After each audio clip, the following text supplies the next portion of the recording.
నమస్తే.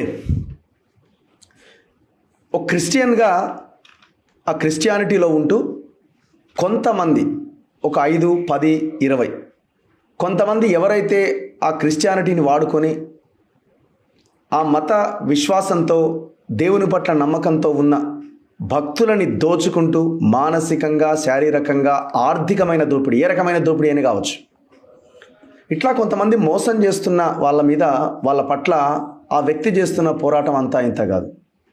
ఆ పేరు చెప్తే వాళ్ళందరి గుండెలు అదిరిపోతాయి. ఎప్పుడు ఏ విషయం బయటకు వస్తుందేమో అని అర్థం కాని ఒక భయాందోళనలో వాళ్ళు ఉంటారు. సో ఆ వ్యక్తి పేరే నీల్ రాజ్. ఈ మధ్యకాలంలో ఆయన ఎవరో కోయ్ అనో పాట వైరల్ అవుతా ఉన్నది సోషల్ మీడియాలో. ఆయనతో సహా చాలామంది ఇలాంటి ప్రజలని మోసం చేసే, క్రిస్టియానిటీలో ఉన్న భక్తులని మోసం చేసే పాస్టర్ల భాగోతాన్ని బయట పెడుతూ ఉన్నాడు. లాస్ట్ ఇంటర్వ్యూలో మనం ఆమె ఎవరో ఖమ్మం జిల్లాకు చెందిన మేరీ రత్నం భాగోతం కూడా తనే బయట పెట్టిండు. సో ఎవరి నీల్ రాజ్, ఎందుకు ఆయన అదే కమ్యూనిటీలో ఉండి మరి ఈ పోరాటాన్ని కొనసాగిస్తున్నాడు మాట్లాడదాం. బేసిక్గా తను ఒక గవర్నమెంట్ ఎంప్లాయీ, సో ఆ విషయం కూడా మనం డిస్కస్ చేయాలి. బట్ ఆయన ఇవన్నీ విషయాల మీద మాట్లాడుతున్నారనే ఆయనని ఉద్యోగం నుంచి తొలగించేలాగా కొంతమంది కుట్రలు చేశారు. దాని మీద తను ఫైట్ చేస్తున్నాడు కోర్టులో. ఎవరైతే ఇప్పుడు ఐఏఎస్ గోపి ఉన్నాడో ఆయన గురించి ఆయన ఎపిసోడ్లు కూడా తర్వాత రోజుల్లో రాబోతున్నాయి. అది తర్వాత అంశం. ఎందుకంటే తను ఒక బాధ్యతాయుత పదవిలో ఉన్నాడు కాబట్టి ఇప్పుడు దాని గురించి మాట్లాడడం కూడా కరెక్ట్ కాదు అని చెప్పిన నేపథ్యంలో ఈ అంశం ఇప్పుడు డిస్కస్ చేయట్లే. రాబోయే ఎపిసోడ్స్లో నేను మాట్లాడతా దాని గురించి. సో అయితే ఈ నీల్ రాజ్ ప్రస్తుతం ఈ అంశాల మీద ఎందుకు కొట్లాడుతున్నాడు అన్నది ఒకసారి డిస్కస్ చేద్దాం. నమస్తే బ్రదర్. నమస్తే అన్న. యా, సో మీ పూర్తి పేరు? నీల్ రాజ్. నా యొక్క పూర్తి పేరు వచ్చేసి మామిడాల కనకరాజు ఐఎస్ నీల్ రాజ్. ఓకే. అయితే మీరు కన్వర్టెడా? అవునన్న. ఎప్పుడు? కొంచెం గట్టిగా మాట్లాడండి. నేను 1997 నుండి యేసుప్రభు వారిని తెలుసుకున్నానన్న. మీ ఫాదరు? వాళ్ళు ఎవరు ప్రభువులోకి రాలేదు. నేను ఒక్కరిని మాత్రమే యేసుప్రభుని, నేను, నా భార్య, పిల్లలు ఇప్పుడు. ఓకే. అది ఓకే. మీరు టోటల్ అనేది నమ్ముతున్నారా, లేకపోతే దీంట్లో ఉన్నదాన్ని ఏమైనా తీసేయడానికో ఇంకేదైనా కుట్ర చేయడానికో మీరు ఇందులోకి ఎంటర్ అయ్యారా? లేదు, చాలా మంది నేను ఒక మతోన్మాది అంటారు. అంటే నేను ఒక ఉన్నది ఉన్నట్టు బైబిల్ చెప్పింది కాకుండా వీళ్ళు చేసే బైబిల్కి విరోధమైన పనులు ఏదైతే నేను ఎండగడుతూ బైబిల్ పట్టుకొని ఈ విధంగా తప్పుడు పనులు చేస్తున్నారో వాళ్ళని ఎండగట్టినప్పుడు నన్ను ఏం చేస్తారంటే, ముద్ర ఏం వేస్తారంటే వీడొక RSS ఏజెంట్, ఒక మతోన్మాది అంటుంటారు. సో నిజానికి ఒక 10% అట్లా అంటారు. 90% మాత్రము నా పోరాటము. నేను దగ్గర ఒక దొంగల చేతుల్లో బైబిల్ పట్టుకొని దొంగ ప్రవక్తల చేతుల్లో 20 లక్షలకు పైగా మోసపోయాను. ఆ మొదటి నుండి నన్ను ఎవరైతే 2019 నుండి కల్లారా నేను ఏడుస్తూ కొన్ని వీడియోలు పెట్టి చూశాను, పరిచయం అయ్యాను ఈ సోషల్ మీడియా ద్వారా అనేకులకు, వాళ్ళు నన్ను నమ్ముతారు. ఒక నిజమైన ఒక పోరాట యోధుడు, ఒక క్రైస్తవ విశ్వాసి అని చెప్పేసి మాత్రం నన్ను నమ్ముతారన్న. సో మీరు ఎందుకు దీంట్లోకి వచ్చారు? ఒక ప్రభుత్వ ఉద్యోగిగా ఉంటూ ఎందుకు ఇందులో ఉన్న వాటిని బయటకు తీయాలని ఒక ఆలోచనకు మీరు రావడం జరిగింది? పునాది ఎక్కడ పడ్డది? అయితే అన్న, నేను 97 నుంచి నేను సాధారణంగా నేను చర్చికి వెళ్ళడము రావడము, నా యొక్క విశ్వాసము అనేది అలా నడుస్తూ ఉన్నది. ఉద్యోగం ఎప్పుడు వచ్చింది? ఉద్యోగం వచ్చేసి నాకు 2012లో వచ్చింది. సో 2000 మీరు అంటుంది 97 గురించి? 97లో. అప్పుడు ఏజ్ ఎంత మీది? నాది అప్పుడు ఒక 13-14 సంవత్సరాల వయసు. చిన్న వయసులో ఇక మా చిన్నమ్మ ద్వారా నేను తెలుసుకోవడం జరిగింది, ఈ విశ్వాసంలోకి రావడం జరిగింది. అయితే ఈ వచ్చిన క్రమంలో మాది పుట్టింది వచ్చేసి సిద్దిపేట జిల్లా. అక్కడ నుండి ఇంటర్మీడియట్ చదవడం కోసము 2003లో హైదరాబాద్కి రావడం జరిగింది. అసలు నాకు ఒక పల్లెటూరు వాతావరణము అసలు నాకేం తెలియదు. కానీ సిటీకి వచ్చిన తర్వాత మనుషులు ఇంత మృగాలుగా ఉంటారా అని చెప్పేసి నేను తెలుసుకోవడం జరిగింది. అదే క్రమంలో చర్చికి వెళ్ళే వాళ్ళు సాత్వికంతో ఒకరికి మంచి చేస్తారని చెప్పేసి అనుకున్నాను. కానీ అందరు కాదు, ఒక 90% మాత్రము మృగాలు మాత్రమే ఉన్నారు. పాస్టర్ రూపంలో ఉన్న వాళ్ళు 90%. 10% మాత్రము కనబడరు. వాళ్ళు సోషల్ మీడియాలో కనిపించే వాళ్ళు కాదు. వాళ్ళని వాళ్ళు ఎక్కడ కూడా బయటకు ఎక్స్పోజ్ చేసుకోరు. ఈ 90% ఉన్న వాళ్ళు మాత్రం గారెడీలు చేయడము, టచ్లు అనడము, ఎగరడము, దూకడము, పడగొట్టడము, అరటి పండ్లతో పిల్లలు పుట్టియడము, ఇది వీళ్ళకే సాధ్యం అన్నట్టు. అయితే ఈ క్రమంలో నేను ఒకరి దగ్గరికి శాంసన్ ఎబోలా అని చెప్పేసి శాంసన్ అంబాలా అనే అతని దగ్గరికి వెళ్ళినప్పుడు వాడు మాయలు మంత్రాలు చేతబళ్ళు అని చెప్పేసి అంటూ హిప్నాటైజ్ చేసి నన్ను కొట్టి కింద పడగొట్టడము, వాళ్ళ భార్య పండబెట్టి తొక్కడము, ఒక ట్రాన్స్ లోకి తీసుకెళ్లారు. నీ వీడియోలు ఉన్నట్టున్నాయి కదా, ఆ వీడియోలు కక్కోవడము, పడిపోవడము, నేను కంట్రోల్ ఉండకపోతున్నాను. ఏ సమస్యతో మీరు వెళ్ళారు అక్కడికి? నేను ఒక కోటేశ్వరరావు అని చెప్పేసి అతని బామ్మర్దికి బాగలేదని చెప్పేసి నేను వెళ్ళాను. ఆ క్రమంలో వీడు నాకు ఒక ప్లాట్ ఉన్నదని చెప్పేసి క్యాచ్ చేసి నన్నే కదా ఆ క్రమంలో ఎవరెవరిని ఎలా పాడు చేస్తున్నాడు, ఆడవాళ్లకు బట్టలు ఇప్పి ఆయిలైనేటింగ్ చేయడము వీడు. ఆ తర్వాత నిన్నగాక మొన్న ఒక సమయం వస్తే అది కూడా ప్లే చేద్దాము. ఒక అక్క చెప్తుంది, నాన్న వీడి దగ్గరికి శాంసన్ అంబాలా అనే వాడి దగ్గరికి ఒక ట్విన్స్, 2 అక్కయ్యలు ఉండే ఒక పాపకు చేతబడి జరిగిందని వెళ్ళిందంట. వెళ్తే ఆమెకు 3 నెలల లోపల కడిపోయింది, ప్రెగ్నెన్సీ వచ్చింది. ఎందుకు వచ్చింది అని అంటే వీడిని అడిగితే ఏమంటాడంటే దయ్యము, మాంత్రికుడు దయ్యం రూపంలో వచ్చి ఈ అమ్మాయికి కడుపు చేశాడని చెప్పేసి. అంటే ఈ రోజు వరకు నాకు అర్థం కాలేదు. నువ్వు చెప్తుంటుంటే వీడు కామాంధుడు అని చెప్పినప్పుడు నాకు అర్థమైంది అని అంటుంది. అంటే నేను వీడి దగ్గరికి వెళ్ళినప్పుడు ట్రాన్స్లోకి తీసుకొని వెళ్ళి నా ప్లాట్ నమ్మించి నన్ను కొట్టి ఇవన్నీ చేసిన తర్వాత నేను బయటకు వచ్చిన. అప్పటి వరకు పాస్టర్ అంటే దేవుడితో సమానం అని చెప్పేసి వాడు కుర్చీలో కూర్చుంటే నేను కింద కూర్చుండేవాడిని. అంటే అంత విలువిస్తాం. ఎడ్డి గొర్రెలు అంటారు కొంతమంది. నిజంగానే ఎందుకు అని అంటే అందరు కాదు, ఎడ్డి గుడ్డి గొర్రెలే కొంతమంది. ఎందుకు అని ఈ మాట అంటున్నా, అట్లే స్టార్ట్ అయింది. అదే ఆ ఎడ్డి గొర్రె గుడ్డి గొర్రె నుండి ఈ రోజు ఒక ప్రశ్నించే ఒక పులిలాగా, ఒక సింహం లాగా అయిపోయిన అనుకుంటున్నా నేనంటే. వాళ్ళకి ఎట్లా ట్రాప్ లో మీరు పడ్డారు? ఈ ట్రాప్ లో అంటే వాడు నన్ను ట్రాన్స్ లోకి తీసుకొని వెళ్ళి కొట్టి ఒకలాంటి నీకు ఒక దయ్యాలు వస్తున్నాయి, ఇక మాంత్రికులు వస్తున్నారు, నేను చంపబోతున్నారు, ఇవన్నీ ఒక లాంటి దాంట్లోకి తీసుకొని వెళ్తాడు, కొడతాడు తలల మీద విపరీతంగా, ఒక లాంటి ఒక హిప్నాటైజ్ చేసేస్తాడు. ఇక ఆ వెళ్ళిన తర్వాత మన ప్లాట్ ఉన్నా ఇల్లున్నా ఇది అమ్మేయాలి లేకుంటే చనిపోతారు, ఇక్కడ నిమ్మకాయలు పెట్టిరు అది ఇది అని చెప్పేసి. నీకేం చెప్పిండు? నా చెంగిచెర్లలో ఉన్న ప్లాట్ ను అలానే అమ్మిపించిండు. నేనే ఎక్కడ? చెంగిచెర్లలో 133 గదాలు ఉండే అమ్మిపించేసి వాటి ద్వారా డబ్బులు తీసుకుని వచ్చింది. ఒక 20 లక్షలు వచ్చేస్తే 5.5 లక్షల దాకా వానికి కావాల్సిన వస్తువులు కొనిచ్చుకున్నాడు. కార్ రిపేర్ అని 2 లక్షలు, ఇంటి రిపేర్ అని 1,50,000, తర్వాత సెల్ ఫోన్ కోసం 26,500, మంచం పరుపుల కోసము 40,000, ఫ్రిడ్జ్ కోసము 35,000, ఇలా దగ్గర 5.5 లక్షల దాకా తీసుకొని మళ్ళీ తిరిగి ఇస్తా ఒక 1-2 నెలలు అన్నాడు. ఆ తర్వాత డబ్బులు అడిగితే వాడు బూతులు తిట్టడము, తర్వాత వీడి విషయాలు అనేటివి ఒక్కొక్కటి, అరే ఏంది వీడి నోటి నుండి ఇట్లాంటి బూతు మాటలు వస్తున్నాయి.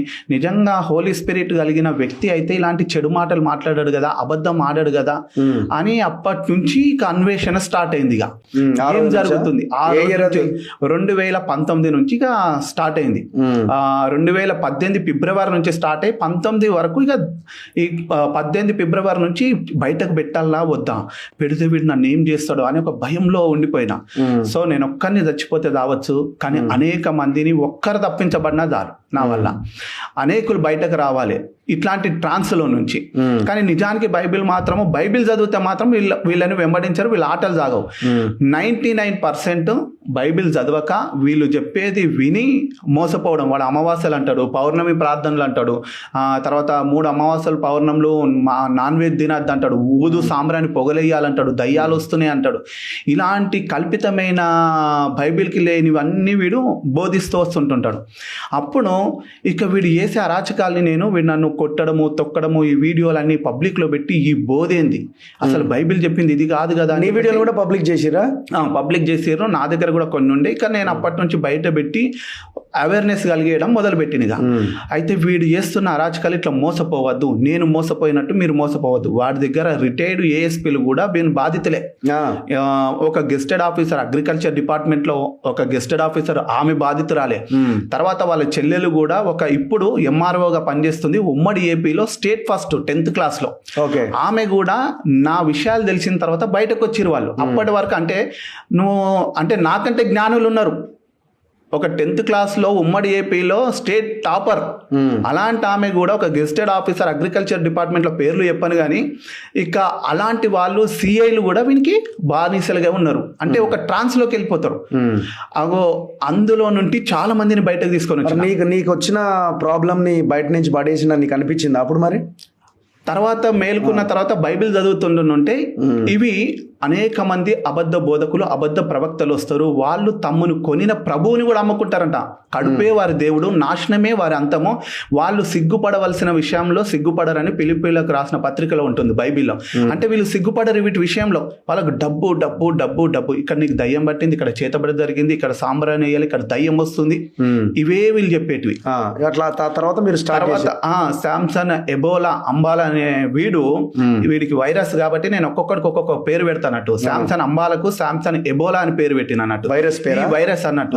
వీడు చాలా మందిని, వీడు ఒక బాక్సర్ అన్నట్టు, చాలా మందిని కొడుతూ కింద పడేస్తూ. నేను ఒక ఎయిర్పోర్ట్ లో ఏమంటాడంటే ఇంజనీర్ అని చెప్తాడు. వీడు చదివింది 10th వరకే. ఎయిర్పోర్ట్ లో ఇంజనీర్ అంటాడు కానీ వీడు పని చేసేది ఏంటంటే ఫ్లైట్లు కిందికి దిగుతుంటుంటే, ల్యాండ్ అవుతుంటుంటే పక్షులు వచ్చి ఫ్లైట్ రెక్కలలో ఇరుక్కోకుండా వీడికి ఒక 100 టార్గెట్ పెడతారు అన్నట్టు. కుక్క పటాకులు ఉంటాయి కదా, తోక పటాకులు మాత్రము ఒక 5-6 అగ్గిపెట్టెలు ఉంటాయి. రోజు 100 టపాకులు కాలువాలి ఫ్లైట్లు వచ్చినప్పుడు. అలా పక్షులు చెదరగొట్టేది వీడి డ్యూటీ. వీడేమని చెప్తాడు, నేను ఇంజనీర్ని, అట్లాంటి ఉద్యోగాన్ని వదిలిపెట్టినా అంటాడు. వీడు బట్టలిప్పి ఆయిల్ అయినటింగ్ చేస్తాడు. నిజంగా ఈ మీడియా మన ఛానల్, మన తొలి వెలుగు ఛానల్ ముందు నేను అడుగుతున్నాను, వానికి సవాల్ విసురుతున్నా. నేను ఏదో కొన్ని TV9, TV5 ఛానల్కి వెళ్ళి నేను మీడియాతో ఛాలెంజ్ చేస్తున్నా, నన్ను ఇంటర్వ్యూకి పిలవండి అంటుండు. అన్న మీరు కూడా పిలవండి, ఇదే వేదికగా నేను వస్తా. వాడు ఎవరికి బట్టలు ఇప్పి ఎవరికి కడుపులు చేసినో నేను నిరూపించకపోతే సమాజంలో సోషల్ మీడియాలో క్రైస్తవులు కూడా ఉండను. ఉన్నది. ఒకసారి నెంబర్ ఇవ్వండి. మరి మీ డబ్బులు వచ్చినాయా? నా డబ్బులు అనేటి ఇక రాలేదు. అది కోర్టులో నడుస్తుంది. క్రిస్టియన్ నాయకులని కొంతమంది ఉండే, కొంతమంది ముషీరాబాద్ వాళ్ళు ఉన్న వాళ్ళు కొంతమంది ఏం చేశారంటే నాకు ఇది నెంబర్ అయితే నన్ను వీడు కొట్టి తర్వాత వీడు ఏం చేస్తాడంటే వీడుగా డైరెక్ట్ కేసు పెట్టాడు. ఆడపిల్లలతో 2019 జూన్ 30వ తారీఖు అనుకుంటా. వీడు నా మీద 10th MM కోర్టు బాషా నవాజ్ ఖాన్ అని చెప్పేసి ఆ జడ్జి దగ్గర షీటీంలో కేసు పెట్టి ఇక్కడికి వచ్చిండు. కేసు పెట్టి ఆడపిల్లల్ని తీసుకొచ్చి నా మీద అక్రమ కేసు పెట్టేసిండు. ఆ కేసు అయిన తర్వాత జడ్జి నాకు బేడీలు తీసుకొచ్చేయమని అన్నాడు. ఎవరు? Judge Basha Nawaz Khan 10th MM court. అయితే ఆ జడ్జి గారు ఏమన్నారంటే, అరే మనిషివేనారా, పశువుల డిపార్ట్మెంట్లో చేస్తున్నావు కాబట్టి పశువుల బుద్ధి వచ్చిందిరా. ఆడపిల్లలు ఒక 10 మందిని తీసుకొచ్చిండు. ఫస్ట్ రోజు 5 మందిని తెచ్చిండు. తర్వాత తెల్లారి 10 మందిని తీసుకొచ్చి వాళ్ళు ఏమంటున్నారంటే, సార్ నన్ను వ్యభిచారం అన్నాడు సార్, నన్ను వేశ్య అన్నాడు సార్, నా వెనుకల ఇట్లా ఫాలో అవుతున్నాడు సార్, నన్ను ఇలా తిట్టాడు అలా తిట్టినాను అంటుండు. తల్లిదండ్రులు లేరని చెప్పేసి వాళ్ళ క్రిస్మస్కి బట్టలకు డబ్బులు ఇచ్చినావు, నీ రైస్ బ్యాగులు ఇచ్చినావు, నీ ఆటో బాగలేదంటే నడవట్లేదని అంటే 10,000 ఇట్లా హెల్ప్ చేసినాను నేను. అలాంటి వాళ్ళందరూ వచ్చి నా మీద తప్పుడు కేసు పెట్టడానికి వీడు చెప్పిండని నా మీద కేసు పెట్టారు. కేసు పెడితే ఇక నేను జడ్జి దగ్గర ఏం మాట్లాడాను సార్, నేను ఏం చేయలేను సార్, వాళ్ళు ఎవరో కూడా నాకు తెలియదు సార్ అని అంటే, యూజ్లెస్ ఫెలో, మనిషివేనారా అని నా భార్యని పిలిచిండు. ఏమమ్మా బుద్ధి ఉందా నీకు, ఇలాంటి వాడిని ఎట్లా చేసుకున్నావు, అరే పశువుల డిపార్ట్మెంట్లో చేస్తున్నావు కాబట్టి పశువుల బుద్ధి వచ్చిందిరా అన్నాడు. ఇట్లనే అన్న ఏడుస్తున్నా సార్, నేను తప్పు చేయలేదు సార్, నా డిపార్ట్మెంట్లో కానీ నా ఊర్లో కానీ ఎంక్వైరీ చేయండి సార్, నేను తప్పు చేయలేదు సార్ అని అన్నా. అరే నేను క్షమించడానికి వీల్లేదా, వాళ్ళ కాళ్ళు మొక్కాడు అన్నాడు. నిజంగా అన్నా, నా భార్య పిల్లలు చిన్న పిల్లలు అప్పుడు ఏడుస్తున్నా. ఏమని అని అంటే, నేను వాళ్ళ కాళ్ళందరి మొక్కుతున్నా. ఏడుస్తూ ఉంటుంటే నేను దేవునికి ఒకటే ప్రార్థన చేస్తున్నా, దేవా నీ కాళ్ళు మొక్కాల్సింది, కానీ వీళ్ళు ఎవరో తెలియదు, మనుషుల కాళ్ళు మొక్కుతున్నా, నేను తప్పు చేయలేదు, నా పక్షంలో న్యాయం ఉంది, కానీ జడ్జి గారితో మాట్లాడానన్న. కానీ అప్పటికే కాళ్ళు మొక్కడానికి వాళ్ళ కాళ్ళు కూడా టచ్ చేయొద్దు అన్నాడు. వాళ్ళ కాళ్ళ మీద నేను నా తలబెట్టి ఏడుస్తున్నా. అందరి కాళ్ళు మొక్కమన్నాడు జడ్జి కదా, మొక్కుతున్నా. వాళ్ళ కాళ్ళు కూడా టచ్ చేయడానికి వీల్లేదన్నాడు. తర్వాత దూరం నుండి ముక్కు నేలకు రాయమన్నాడు. ముక్కు నేలకు రాస్తున్నా, ఏడుస్తున్నా. కోర్టులోనే.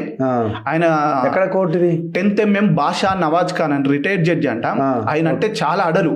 ఇప్పటికీ మీకు అడ్వకేట్ తీస్తా, బుచ్చయ్య యాదవ్ అని చెప్పేసి అన్నున్నాడు. తర్వాత ఏమైంది సరే, కాళ్ళు మొక్కు ఇప్పించిన తర్వాత ముక్కు నేలకు రాయమని నిలబడమన్నాడు. అరే వీడికి బేడీలు వేయండి అన్నాడు. చేతులు పట్టురా పైకి అన్నాడు. ఇట్లా పట్టుకొని ఉన్నా.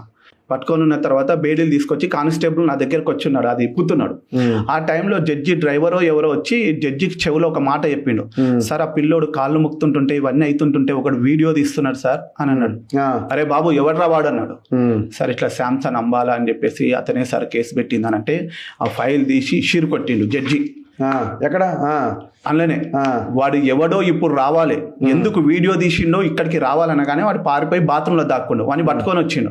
పట్టుకొని రాగానే జడ్జి దగ్గరికి రాగానే సలేం అలేకుం సార్ అని అన్నాడు. యూజ్లెస్ ఫెలో, నువ్వు సలేం అలేకుం అంటే నేను ముస్లిం అని చెప్పేసి నేను వాలేకుం సలాం అనాలన్నారా? నువ్వు పాస్టర్ అయ్యుండుంటే ఇలా అనవురా, ప్రైజ్ దలాడ్ అంటావు. అసలు యూజ్లెస్ ఫెలో, అసలు ఏం రా, నువ్వు ఎందుకు పెట్టినవరా కేసు? ఇది అసలు నీకేం సంబంధం రా, వన్ ఫోన్ తీయండి అని చెప్పేసి అనగానే వన్ ఫోన్లో అన్ని వీడియోలు, నాది వీడియోలు తీసి వీని జాబ్ సస్పెండ్ అయింది అని అందరికి పెట్టిండు. అయిపోయింది, వీని ఉద్యోగం అయింది, వీడు అరెస్ట్ అయింది అని చెప్పి అప్పటికే పెట్టేసుకుంటుండు. అవి జడ్జి చూసి ఫైల్ ఇష్యూ కొట్టి వాడిని నన్ను లోపలికి రమ్మన్నాడు. ఏమైంది నీకు, నువ్వు అన్నీ చెప్పు, నేను నీకు న్యాయం చేస్తానన్నాడు. సరే ఇగో ఆడపిల్లల్ని కొట్టేది, ఇగో చూడండి TV5 రిపోర్టర్తో మాట్లాడిండు. వాళ్ళ ఒక తల్లి రెడ్డిస్ ఎల్బీ నగర్లో ఉంటాడు, 19 సంవత్సరాలు డిగ్రీ ఫస్ట్ ఇయర్ అవుతున్న పాపని బట్టలు ఇప్పు ఐలైనైటింగ్ చేస్తాంటాడు, కాళ్ళకు గడ్డలైనాయి అని చెప్పి. వాళ్ళ ఇవన్నీ వినిపించి వాడు కొట్టేటివి, తొక్కేటివి, వాడు నన్ను బూతులు తిట్టేటివి, వాడి ఎట్లా సమాజాన్ని మతం ముసుగులో క్రైస్తవ మతం ఇలా మోసం చేయమన్నది బైబిల్కి వ్యతిరేకంగా చేస్తున్నాను జడ్జికి చూపిస్తే అమ్మమ్మమ్మ అని మొత్తం మీడియా వాళ్ళని పిలిచిండు. రేపు రావాలి మీడియా అని చెప్పేసి, నేను ఒక గంట ముందు వస్తా అని చెప్పేసి వాడు వచ్చిన తర్వాతనే ఇది జరుగుతుందని మా భార్యను పిలిచిండు. ఒకసారి అమ్మ ఈ అబ్బాయి మీ ఆయన చాలా మంచోడమ్మా, నన్ను మన్నించన్నాడు. అనగానే ఈ అడ్వకేట్లు అందరూ ఏమైందిరా అని చెప్పి, రేపు 8కి రావాలి, 9కి కోర్టు కదా, నేను గంట ముందే వస్తా అని చెప్పి మీడియా అందరినీ పిలిచిండు. మీడియా అందరు రావాలని పిలిచిన తర్వాత ఆ జడ్జి భాషా నవాజ్ ఖాన్ ఏమంటున్నాడంటే, అయ్యా ఇదిగో నేను ఒక జడ్జిగా స్టేట్మెంట్ ఇస్తున్నాను. ఆయన రూమ్లో ఇప్పుడు ఫేక్ పాస్టర్స్ శాంసన్ అంబాలంటే నా వీడియో ETV2లో ఆయన రూమ్లో షూట్ చేసిన వీడియో ఉంది. ఆయన ఏమన్నాడంటే, ఈ పిల్లోడి పక్షం నా న్యాయం ఉన్నది.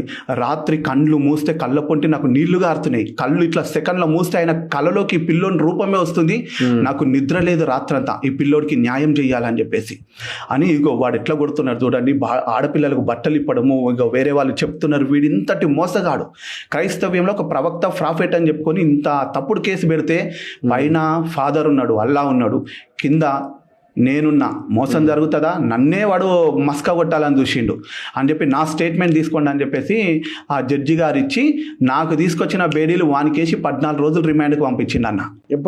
అప్పుడు ఆ పేపర్ కట్టింగ్లు ఆంధ్రజ్యోతి ఈనాడులో వచ్చిన ఇప్పటికున్నాయి. వాడు అట్లా అంతకు ముందుకు ఏం చేసిండు, ఈ కేసును తప్పించుకోవడం కోసము నన్ను ఆఫీస్కి వచ్చి కొట్టిండు. ఆఫీస్కి వచ్చి కొట్టిన తర్వాత మా ఆఫీస్లో ఉన్న ఒక గొర్రెల స్కామర్ ఎవడైతే ఉన్నాడో వాడిని బ్లాక్మెయిల్ చేసిండు. జెరూసలేం మత్తయి అనేటోడు వచ్చి, నువ్వు గొర్రెల అమ్ముతున్నావు, గొర్రెలని మింగుతున్నావు, అది అనేసరికి వాడు భయపడిపోయి వీడిని కనుక ట్రాన్స్ఫర్ చేయకపోతే, వీడిని సస్పెండ్ చేయకపోతే అని ఇట్లనే బెదిరిస్తారు అన్నట్టు. వాడు బెదిరిపోయి 52 రోజులు నన్ను ఇబ్బంది పెట్టిండు. ఇబ్బంది పెట్టి ఈ విధంగా బ్లాక్మెయిల్ చేస్తే ఇట్లా కేసు పెట్టినోడు, ఇది ఎక్కడైతే నన్ను ఆఫీస్కి వచ్చి కొట్టిండో ఒక కేసు అయింది శాంసన్ గారి మీద. ఎప్పుడైతే ఈ కేసు తప్పించుకోవాలని ఆడపిల్లలతో తప్పుడు కేసు పెట్టి మళ్ళీ జైలుకి వెళ్ళిండు. దీనికి ఫోన్ చేసినా కానీ మనోడు లిఫ్ట్ చేయట్లే. ఆల్రెడీ నెంబర్ ఉందనుకుంటాం మీది, కావచ్చు. సో మేబీ దీని తర్వాత మీరు ఇట్లా ఇంకా కంటిన్యూ చేస్తూనే ఉన్నారు. ఇది ఇలా జరిగిన తర్వాత నేను ఒక్కొక్కరికి నన్ను ఇలా మోసం చేసిరు, ప్రార్థన ముసుగులో ఇది వాక్యం చెప్పింది ఇది కాదు, ఒకరికి ప్రేమ చూపించాలి, దేవుడు ఒక చెంప కొడితే ఇంకొక చెంప చూపించాలని చెప్పేసి అంటే SPG చర్చిలో పెద్ద మనుషులందరూ మాట్లాడదామని చెప్పేసి కూర్చుంటే అందులో కొంతమంది బిషప్లు అనుకునేటోళ్ళు, రెవరెండ్లు అనుకునేటోళ్ళు, క్రిస్టియన్ నాయకులు అనేటోళ్ళు కొంతమంది, వాళ్ళు చేసేటి వాళ్ళు నోరు తెరిస్తే బండబూతులే. మళ్ళీ పైకి వీళ్ళంతా మాజీ పెద్ద పెద్ద సీఎంలతోని మంత్రులతోని క్రిస్మస్ మీటింగులు, కేకులు కట్టింగ్లు, వీళ్ళ బతుకులు తెరిస్తే మొత్తం మేడి పండు చూడు మేలుమయ్యుండును, పొట్ట విప్పి చూడు పురుగులుండును అన్నట్టులే వీళ్ళు బొందల గడ్డల్ని కూడా వదిలిపెట్టారన్న క్రైస్తవ. ఇప్పుడు ఈ మధ్య రీసెంట్ గా ఆయన కొయ్యి అనేది వస్తుంది, పాట వైరల్ అవుతుంది చూడు బాగా. అవును, ఆయన పేరు మీసాల గురువప్ప. మీసాల గురప్ప క్రీస్తు. ఆయన నేను కొన్ని వీడియోలు చూసిన, అసలు ఏంది హూ ఈజ్ హీ అంటే అన్న ఆయన మొత్తం విషమే తాగిండట, విషం తాగి బయటపడ్డాడట కదా. నేను నిలువెల్ల విషపు మనిషిని అని అంటాడు. కానీ నిలువెల్ల విషపు మనిషి, అది ఏదో మనిషికి నిలువెల్ల విషం ఉంటుంది అంటారు. కానీ వాడి పాట ఏందనంటే కింద కామెంట్లు పెడుతున్నారు కొందరు, వాడు విషపు మనిషి కాదు కానీ కామపు మనిషి అని. నేను ఈ యొక్క మన తొలి వెలుగు ఛానల్ ముందు నేను చెప్తున్నాను ఏందనంటే, సవాల్ విసురుతున్నా, వాడు విషపు మనిషి అని చెప్పేసి నిరూపిస్తాడు అంటే నేను దేనికైనా సిద్ధమే. వాడు కామపు మనిషి అని నేను నిరూపిస్తా. ఇంకొకటి, వాడు కోయ జాతిని వాడుకుంటున్నాడు. నిజంగా కోయ వాళ్ళు అడవి సంపదను అడవిలో ఉండి బతికిన వాళ్ళు, వాళ్ళ యొక్క ఆ జాతిని వాడుకొని వీడు మొత్తం అబద్ధాలు ఆడుతూ వస్తుండు. నిజానికి భద్రాచలం అడవుల్లో కుంట, నేను ఈ మన ఆంధ్రప్రదేశ్ ఛత్తీస్గఢ్ ప్రాంతాల్లో నా ఊరు, నేను చెట్ల మీదకి వెళ్ళి దూకేవాడిని అని అంటాడు. ఇదంతా కోయ కాదన్న, విషపు మనిషి కాదు, వాడు కామిస్టోడు. మహబూబ్ నగర్ ప్రాంతంలో ఒక టీచరు, ఒకసారి అది ఆడియో నీకు పెడితే కదా, ఆయన మాట్లాడింది ఒకసారి విందాం. ఆయన కొన్ని చెప్పిన మాటలు నాకు చాలా ఆశ్చర్యం అనిపించినాయి. చిరంజీవి సినిమా కూడా ఆయన ద్వారానే వచ్చిందట. పున్నమ నాగులో ఒక్క నిమిషం అది ఒకసారి విందాం, ఆడియో విందాం. జంతువుగా నన్ను తయారు చేశారు. ఆ అడవులో ఉన్న ఆడపిల్లల్ని కాపాడుకోవటానికి 5 అడవులు ఉన్నటువంటి కొన్ని మందులు నాకు త్రాగించారు సావకుండా. తర్వాత 5 రకాల పాముల విషం నేను తినే ఆహార నేలలో కలిపెట్టాను. ఒళ్ళం దిశమైపోయింది. అడవులో ఉన్నటువంటి ఆడపిల్లల్ని కాపాడుకునే జాబ్ కాబట్టి, నాకు ఆ జాబ్ కాబట్టి భూమి మీద నడిచేవాడిని కాదు. నేను చెట్ల మీద నా ప్రయాణం. ఆ చెట్టు నుంచి ఆ చెట్టు మీదకి కోతులకు ఎగిరిపోతుండేవాడిని. అలా తిరుగుతున్నా. ఆ రోజుల్లో చెన్నై నుంచి, మద్రాసు నుండి ఏబిఎం సినిమా సంస్థ వాళ్ళు భద్రాచలం అడవిలోకి వచ్చి సినిమా షూటింగ్ తీస్తున్నారు. నేను వాళ్ళకి కనిపించాను. వాళ్ళని ఫోటో తీసి ఎందుకు ఈ మనిషిలో ఉన్నాడని నా గురించి తెలుసుకొని, నా జీవితం ఆధారం చేసుకొని ఒక సినిమా తీశారు. భారతదేశంలో ఎన్నో 4-5 రకాల సినిమాలు నా గురించి వచ్చినాయి. తెలుగులో వచ్చిన చిత్రం పేరు పున్నమి నాగని చిత్రం. దీంట్లో చిరంజీవి గారు నాయక యాక్షన్ చేస్తూ నేను చనిపోయినట్లుగా దాంట్లో చిత్రీకరించారు. ప్రఖ్యాత నవల రచయిత యండమూరి వీరేంద్రనాథ్ గారు కాశుమోర తులసిదళమని 2 నవలు రాశాడు ఆయన. దాంట్లో చేతపనులు చేసి చిల్లంగలు చేసే మా పూర్వీకుల గురించి నా గురించి రాసుకొస్తూ ఈ మనిషి చనిపోయి ఉండొచ్చు అని రాశాడు. పుస్తకాల్లో నన్ను చంపేశారు, సినిమాలో నన్ను చంపేశారు. నా కన్న తల్లి ప్రార్థన ప్రభు ఆలకించి యేసయ్య నన్ను స్వస్థపరిచి బ్రతికించి ఈనాడు ఈ ప్రపంచమంతా వాడుకుంటున్నాడు. దేవునికి స్తోత్రం. ఇప్పుడు అదేమాట తెలుసా, వీడు దేవుణ్ణి చిరంజీవి అంటే నాకు చాలా ఇష్టం. అందుకని పున్నమి నగరం చూశాను. అప్పుడు చూశాను, మీరు ఇప్పుడు చూడద్దన్నాడు. నేను చూసే కానీ మీరు మాత్రం అది ఎలా ఉందంటే చూడదు. కామెడీ.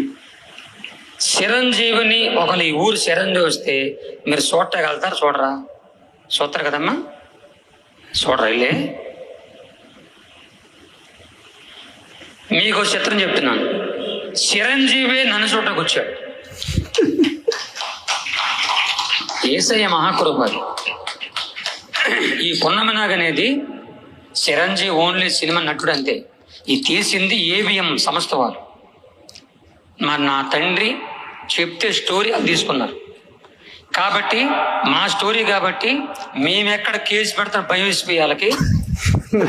సినిమా రిలీజ్ అయిపోయింది, అంత అయిపోయింది. మా నాన్న ఎక్కడ కేసు పెడతాడని ఆ ఏవిఎంలు వచ్చి అది కొంత డబ్బులు ఇచ్చి మా నాన్నతో మాట వెళ్ళిపోయారు. అప్పుడు నేనున్నానని బతుకున్నానని తెలుసుకున్నా. ఆ చిరంజీవి గారు ఆయా ఒకసారి నేను ఇంట్లో అప్పటికే పాస్టర్ అయిపోయాను, కొత్త పాస్టర్ని. అప్పుడు ల్యాండ్ ఫోన్ ఆదివారం చర్చి జరిగే ముందు టైం అవుతుంది, మోగింది. ఫోన్ ఎత్తాను.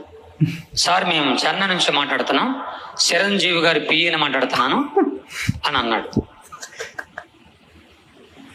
నాకేం చిరంజీవి అని నాకు తెలీదు, సినిమా కూడా చూడలేదు ఇప్పుడు. నేను అన్నాను చిరంజీవి ఎవరు అంతే. చిరంజీవి ఎవరంటావా ఆయన ఆంధ్రుల ఆరాధ్య జై, అలాంటి వాడిని ఎవరంటావు అని ఫోన్ కట్ అయిపోయింది. అక్కడ పెచ్చవాళ్ళకుండా నేను వదిలేసా. మళ్ళీ సాయంత్రం కరెక్ట్గా 4-5 తర్వాత ఫోన్ చేశారు. అది చిరంజీవి వాయిస్. ఒప్పు సరే మిమ్మల్ని చూడాలి, నేను మీ స్టోరీ నేను అది నటించాను పలానా పొన్నమనగలో, ఒకసారి చెన్నై వస్తారన్నాడు. ఈ మధ్యలో ఎబోలా కాలింగ్, ఒక్క నిమిషం. హలో ఎవరండి? శాంసన్ గారు, నేను రఘు అండి, తొలి వెలుగు జర్నలిస్ట్, మన తొలి వెలుగు. మార్నింగ్ మార్నింగ్ సార్, రఘు గారు బాగున్నారా సార్? మేము కాల్ చేసినప్పుడు మీరు రెస్పాండ్ కాలేదు.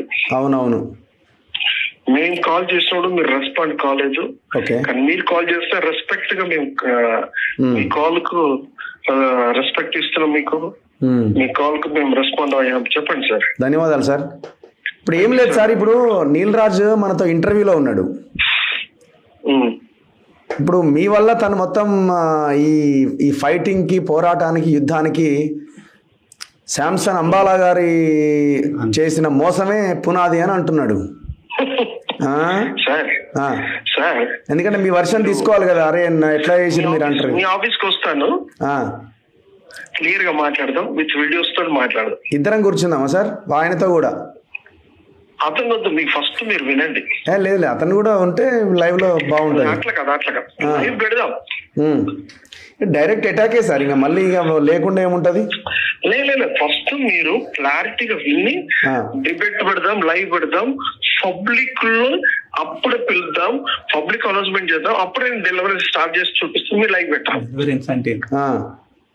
ఓకే, అదే అంటున్నాను సార్. ఇప్పుడు ఒక టైం డిసైడ్ చేయండి, తనకి చెప్తాను, మీరు ఒక టైం చెప్పండి. వినండి, మీరు నేను కూర్చున్నాం డిబేట్ లో. అదే ఎప్పుడు అని చెప్పండి, మీరు ఆ రోజు అతను పిలుస్తాను. చెప్తాను. నేను ఇప్పుడు అదే మీ కాల్ గురించి చాలా రోజులు వెయిట్ చేశాను. TV5, TV9, మా టీవీ, 5 సంవత్సరాలు నేను వెయిట్ చేశాను. కాలేదు. మొన్న నేను ఫ్రైడే థర్స్డే వెళ్ళి డైరెక్ట్ TV5, TV9 ముందే నేను లైవ్ పెట్టాను. ఓకే, చూసారా మీరు నా ఫేస్బుక్? దేనికి సార్? నన్ను డిబేట్ కి ఎందుకు పిలవట్లేదని మీరే పోయారు అక్కడికి. నా మీద వీళ్ళు చెడ్డై చెప్పారు సార్, రఘు గారు. అదే అందుకే మీకు కాల్ చేసినాను సార్. వినండి, చెడ్డై చెప్తే మేము 25 ఛానల్స్ 200 మంది పోలీసులను పెట్టి వాట్ ప్రూఫ్ చూపించాము. ఓకే, చూపించిన తర్వాత అప్పటి నుండి ఇప్పటి వరకు అడిగాను, కాలేదు. మన TV9 ఆఫీస్కి వెళ్ళి వాళ్ళని అడిగాను. కుమార్ గారు కలిశారు, విజయ్, అతని పేరు విజయ్ అంటే ప్రోగ్రామ్ డైరెక్టర్. సార్ మీరు పెట్టిన అది మీ యూట్యూబ్ లో ఉంటే డిలీట్ చేపిస్తాము అని చెప్పారు. ఒక లింక్ ఇచ్చారు నాకు. లేదండి, నేనే అమౌంట్ కడతాను, ½ అవర్ 1 అవర్ మీరు నాకు లైవ్ ఇవ్వాలని. ఓకే, విజయ్ కుమార్ గారు కాల్ చేస్తున్నారు, చేయలేదు. సరే, ఇప్పుడు అదంతా మనకి ఎందుకు సార్? ఇప్పుడు ఆ TV5, మీరు సార్ అవన్నీ వద్దు సార్. ఇప్పుడు ఆయన నన్ను మోసం చేసిండు మీరు అని అంటున్నారు. ఆయన జైలుకి పోవాల్సింది జడ్జి మీ చేతికి బేడీలు వేసిందని అంటున్నాడు. సార్ వినండి, ఇప్పుడు ఇవన్నీ ఇప్పుడు ఇష్యూ, ఇప్పుడు మీ ఇద్దరి ఇష్యూని తేలిస్తే చాలా మంది పాస్టర్లకు సంబంధించిన ఇందులో కూడా ఒక అవుట్కమ్ వచ్చేస్తుంది. ఏంటో తెలుసా, మీరు వినండి. నేను అందుకని ఫోన్ లో మాట్లాడడం కాదు. నీకు కరెక్టే సార్, మీరు ఫోన్లో కాదు. నేనేమంటున్నా, మీరు ఒక టైం చెప్పండి, ఆ రోజు డిబేట్ పెడదాం, లైవ్ డిబేట్ పెట్టేద్దాం. ఓకే, నేను మీకు టైం చెప్తాను. ఈ ఫస్ట్ తర్వాత రెడీగా ఉంటాడు. మీ తన్ను కూడా పిలుస్తాను మళ్ళీ. ఇదే చెప్తున్నాను. మీరు పెట్టాలా? ఇప్పుడు అతను ముందు ఎవరిదో గొడవ పడ్డారు అందరు సార్. ఆఫీస్ లో ఆఫీసర్స్ వాళ్ళందరినీ పెట్టాలి మీరు. ఆయన ఆఫీస్ గురించి మనకెందుకు సార్? ఆయన ఆఫీస్ ఆయన పర్సనల్. అది సార్ గౌరవనీయులేనా సార్? ఇప్పుడు ఒక్క విషయం ఆగండి, ఒక్క నిమిషం ఆగండి. నాకు తెలుసు వాళ్ళు మా దగ్గరికి వచ్చి ఈయన భక్తి స్థీమత లేదు, వాళ్ళ ఆఫీస్ లో చాలా మంది దొంగలు ఉన్నారు సార్. అది నేను మాట్లాడతా అడ్మినిస్ట్రేషన్ గురించి, ఆ స్కామ్ గురించి ఏందో నేను మాట్లాడతా. నాకు తెలుసు అది గొర్రెల స్కామ్ ఏంది, కథ ఏందన్నది. నాకు మీరుగా చెప్పాల్సిన అవసరం లేదు, నీల్ రాజు చెప్పాల్సిన అవసరం లేదు. నీల్ రాజుతో కూడా నాకు సంబంధం లేదు. నా డేటా నా దగ్గర నేను సార్ ఒకటి నా పాయింట్ ఒకటి, మీ వల్ల మోసపోయినా అందుకే ఈ పోరాటం అంటున్నాడు. మీరు వచ్చి తేలిస్తే అయిపోతుంది కదా. మోసం చేసింది నన్ను, నమ్మించి మోసం చేసింది నన్ను. మీరు 13 లక్షల ప్లాట్ అమ్మిచ్చిరా లేదా? ఎంతో? నాకు ఆ ఫ్లాట్ ఎక్కడ ఉందో ఏమో నాకు తెలియదు. అది ఎవరు అమ్మిపించారో ఏంటిదో పర్సన్స్ ఉన్నారు, వాళ్ళంతా ఉన్నారు, అంతా బయటపడుతుంది. మామిడాల వెంకటేష్ అంట మామిడాల కాంతరాజు అమ్ముకొని మా మీద పెట్టాడు. ఇప్పుడు ఈ 14 రోజులు మీరు రిమాండ్ అయ్యారా సార్? జైలుకి పోయిరా? నేనేం ఇది కాలేదు, వీళ్ళు తప్పుడు కేసు పెట్టారు అక్కడ. వీళ్ళు షీటింగ్ బుక్ అయ్యిండు. అందుకే నేను చెప్తాను, ఫోన్ లో మాట్లాడడం కాదు, క్లారిటీతో నేను ఇస్తాను. సరే ఒక పని చేద్దాం సార్, ఒక డేట్ ఆయన చెప్పిన డేట్ మీరు చెప్పిన డేట్ ఒక రోజు ఫిక్స్ అయిపోదాం. రైట్ లైవ్ పెడదాం. Thank you. అయితే అన్న రెడీ అను. నేను నా డేట్ నాకు ఏం అవసరం లేదు, మీరు నా డేట్ ఏం తీసుకొని అవసరం లేదు. మీరు ఏ అర్ధరాత్రి ఒక్క మిస్ కాల్ ఇచ్చినా మీరు పిలుస్తున్నారు అనుకుంటా, రాత్రి 1 గంటకు పిలిచినా 2 గంటలకు పిలిచినా ఎర్లీ మార్నింగ్ పిలిచినా సండే నుంచి సాటర్డే వరకు ఏ టైంలో పిలిచినా నేను రావడానికి సిద్ధం, విత్ ఆధారాలతో సహా. వాడు ఎవరి బట్టలు ఇప్పిండు, ఎవరికి కడుపులు చేసిండు అనేది కూడా నేను నిరూపిస్తా. నిరూపించని పక్షంలో ఒక ఎంటీ బాండ్ పేపర్ కూడా తీసుకొని వస్తా. మీకు వీలైతే కూడా ఈ చర్చ జరుగుతుందని చెప్పేసి మా ఇద్దరి మీద పోలీస్ డిపార్ట్మెంట్ కూడా యాక్షన్ తీసుకోవాలని చెప్పేసి ఆధారాలు మీకు కూడా సబ్మిట్ చేస్తా. వాడు కూడా తీసుకొని రావాలి. నా ఆఫీస్లో గొడవలేని అది అంటుంది కదా, ఒక్క పైసా 13 సంవత్సరాల నుంచి డ్యూటీ చేస్తున్నా, ఎక్కడ డ్యూటీ డుంబగొట్టలే ఎగ్గొట్టలే, ఒకరిని ₹1 ముంచలేదు, నీతిగా యథార్థంగా బతుకుతున్నా. ఎందుకు అనంటే నేను ఒక అట్టడుగు స్థాయి నుంచి బన్నులు అమ్ముకొని వ్యవసాయం వరిగోయడానికి వెళ్తే ₹20 వచ్చేటి నాకు. అట్లాంటి కష్టపడి పైకి వచ్చినని నేను ఎవరిని కూడా ముంచిన వ్యక్తిని కాదు. 8th 9th 10th వరకు ఒకటే ప్యాంటు ఒకటే షర్టు ద్వారా నీతి నిజాయితీలతో కష్టంలో నుండి ఉప్పొంగి పైకి వచ్చిన ఒక వ్యక్తిని నేను. వీళ్ళలాగా పిట్టలకు టపాకులు కాల్చి ఇప్పుడు 3 కోట్లు 2 కోట్ల చర్చ ఎట్లా కట్టగలిగిండు? వీని అకౌంట్ స్టేట్మెంట్ తీసుకొని రమ్మనండి. సరే ఓకే మాట్లాడదాం. ఆయన జర్షా పక్కన ఇప్పుడు ఈయన మన పున్నమినాగ్ సంగతి ఏంది? మీరే నేను ఫస్ట్ టైం వింటున్నా. ఇంకా ఇంత చిరంజీవి గారు చిరంజీవి మనం మొత్తం కంటిన్యూ గొప్ప ఉన్నాడు నాకు తెలియదు. నేను అన్నాను ఎవరైనా రమ్మ చిరంజీవి రమ్మంటే ఎలా కొంటారమ్మా చెప్పండి అమ్మా, చిరంజీవి రమ్మంటే దానిపా అంటారా? నేను అనేసాను, నాకు ఖాళీ లేదు రానన్ను. మరి ఆయనకున్న ఊర్పు చెప్పుకోవాలా, చాలా ఊర్పుతో నవ్వుకొని ఆయన అనుకున్నాడు నా గురించి ఇంకేమీ తెలియదు అనుకుని, సరే బాబా నేను ఒక నటుడిని, నేనే వస్తాను, ఆంధ్రాకి వస్తాను, ఎక్కడుండో చెప్పమన్నాడు. నేను పలానా తారీఖుల్లో అరకులోయలో అరకు వేలి ఆ ఏరియాలో సభలు ఉన్నాయి, అక్కడ ఉంటానన్నా. అదే టైంలో నాకు అక్కడ సినిమాలు ఉన్నాయి, షూటింగ్ ఉంది, నాకు కలుద్దామన్నాడు. అక్కడ కలుసుకున్నాం. నేను వెళ్ళి ఆ పాస్ గారు చెప్పా, నేను అక్కడ వచ్చిన తర్వాత మీ గురించి మీరు వెళ్ళి ఆ నెంబర్ ఇమ్మన్నాడు, ఫోన్ నెంబర్ ఇచ్చా. నేను ఆ పాస్ దగ్గరికి వెళ్ళి నీకు చిరంజీవి అంటే ఎవరు సినిమా అన్నాడు, నీకు ఫోన్ చేస్తాడంట, రేపు పొద్దున ఆయన ఎక్కడ ఉంటాడంట, అక్కడికి వెళ్తా ఉన్నా. ఆ పాస్ చిరంజీవా నాకు ఫోన్ చేస్తున్నాడా అని ఆయన అట్ట కింద పడిపోయాడు. యాడ్ వస్తుంది ఒక్క నిమిషం. ఇలాంటిది అల్లిండి అన్నట్టు పుట్టుక అల్లడమే, కోయదొర అని చెప్పేసి అల్లడమే, కోయ భాష వాడిని మాట్లాడిపిద్దాం. కోయదొరలు వస్తారు కదా, తీసుకొని వస్తాను, నేనే తీసుకొని వస్తా. తెల్లారింది, చిరంజీవి ఫోన్ చేశాడు రమ్మన్నారు. ఆ రాత్రి ఆయనకు ఫోన్ చేశాడు 8 గంటలకు రమ్మని. వెళ్ళాం. అమ్మా దేవుడు చేసిన నాకు గొప్పతనం కాదు కానీ ప్రభు చేశానంటే, అప్పుడు అందరూ షూటింగ్లు ఉన్నారు. కె రాఘవేంద్రరావు డైరెక్టరు, విజయశాంతి, ఇంకెవరో రాదో బానిపురో తెలియదు, వాళ్ళు అమ్మాయిలు దాదాపు 10 మంది దాకా ఉన్నారు. ఇలా చాలా మంది దాదాపుగా నాకు తెలిసి 70 మంది పైగా ఉంటారు, ఈ నటులు కానీ ఆ టెక్నీషియన్ కానీ. అలా కూర్చున్నారు, ఆ టిఫిన్ కోసం కూర్చున్నారు అన్నమాట. నేను వచ్చి ఆ టిఫిన్లోనే మాట్లాడుకుని వెళ్ళాలి. కారు వచ్చింది, చిరంజీవి లెగిసి వచ్చి నన్ను తీసుకొచ్చాడు. చిరంజీవి గారు లెగిసి నన్ను తీసుకొస్తుంటే వాళ్ళు నుంచోరా, ఎవరైనా చిరంజీవి చూస్తే అప్ప అంటారు. చిరంజీవి నన్ను తీసుకొస్తుంటే వాళ్ళందరూ నన్ను ఎంత చూస్తున్నారు.